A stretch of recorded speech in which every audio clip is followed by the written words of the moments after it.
Assalamu alaikum wa rahmatullahi wa barakatuhu. Am I audible? Yeah. Chalo, let's. Walaikum salam. Wa alaikum assalam wa rahmatullahi wa barakatuhu. Let's begin.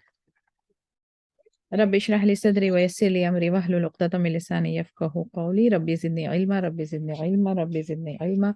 Allahumma anfa'ni bima 'allamtani wa 'allimni yanfa'uni wa zidni ilma. Allahumma inni as'aluka ilman nafi'a, rizqan tayyiban, 'amalan mutaqabbala.